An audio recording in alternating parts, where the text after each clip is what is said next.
Alors, les trois protagonistes des qualifs ont été interviewés et ils déclarent qu'une seule séance d'essai libre, c'est suffisant donc pour Hamilton, Bottas et Verstappen de quoi donner des idées à la Formule 1.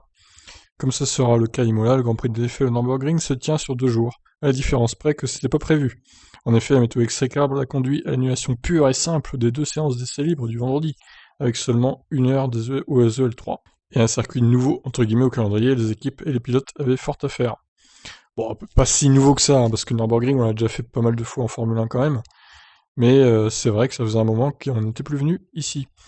Mais finalement, peu d'erreurs ont été commises et les F1 ont su se montrer rapides malgré les conditions. Voilà peut-être de quoi faire réfléchir la FOM, qui souhaite raccourcir les week-ends de course pour mettre plus de grands prix au calendrier sur la longueur d'une année. Valtteri Bottas c'est bien de cet avis. Selon lui, il y a trop d'essais libres en F1 et supprimer le vendredi permettrait de rajouter de l'incertitude. Alors, son interview. Actuellement, dans un week-end normal, j'ai l'impression qu'il y a trop d'essais libres. Tout le monde trouve son chemin vers les bons réglages et les choses optimales en termes de pilotage et de configuration de voiture. Mais s'il y avait un peu moins d'essais libres, peut-être que certaines équipes pourraient y arriver, certains pilotes pourraient y arriver et d'autres pas. J'aimerais donc qu'il y ait un peu moins d'essais libres. Mais avec un peu d'essais libres, on serait légèrement plus rapide. Hamilton est du même avis que son équipier, il serait possible et souhaitable d'en finir avec les vendredis, et même sans, les F1 seraient toujours rapides. C'est tellement difficile de dire un chiffre, mais sans doute que plus on a d'essais libres, plus les détails sont précis. Surtout le vendredi, vous avez toute la nuit entre les séances pour regarder les choses et apprendre des choses sur la voiture et le pilote. Je pense donc qu'avec plus d'essais libres, nous aurions été un peu plus rapides. Oh bah c'est même sûr, hein. De toute façon, c'est les équipes de pointe qui profitent pas du fait qu'il y ait peu d'essais libres, hein. Je ne pense pas que nous ayons besoin d'être là le vendredi, donc ça m'a plu ce format. Verstappen estime lui aussi que les F1 ne progressent de toute façon que de manière marginale entre le vendredi et le samedi. Surtout quand vous avez des petits problèmes ou autres, vous pouvez passer toute une nuit dessus. Vous pouvez aussi vous analyser tout cela avec le recul à l'usine, travailler dans le simulateur et tout ça.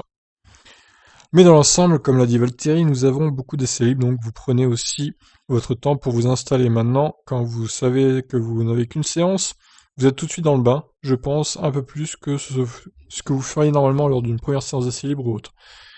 Ouais, bah, c'est traduit avec le cul, hein, cet article, j'aurais pas à dire, mais c'est pas terrible la traduction, hein. Donc ça s'équilibre un peu, mais il y a des petites choses qui peuvent être toujours améliorées. Bref, tout ça pour résumer, les pilotes Hamilton, Bottas et Verstappen, ils voudraient moins d'essais libres en Formule 1. Et moi, je suis plutôt d'accord avec eux pour le coup. Alors, peut-être qu'une heure, le samedi, c'est peut-être un peu short quand même.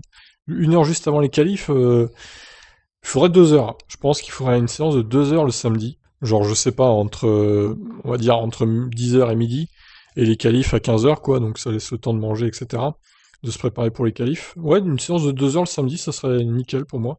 Tu vires le vendredi, parce que, bon, ça sert pas à grand chose qu'il y ait le vendredi, finalement. Et t'as un week-end de 2 jours sur chaque Grand Prix. Et comme ça, tu peux enchaîner, on va dire, plus de courses toutes les semaines. C'est-à-dire, tu pourrais enchaîner un week-end de 3 courses en 3 semaines, par exemple, ou 4 en 4 semaines. Bon, plus, ça ferait un peu beaucoup quand même. On va dire un enchaînement de 4 courses ouais, sur 4 semaines avec une pause après de 2 semaines, ça pourrait être pas mal. Donc voilà, est-ce que vous êtes d'accord avec les pilotes ou pas? Est-ce que pour vous, il faudrait moins d'essais libres en Formule 1? Je vous laisse commenter cette question. Allez, ciao.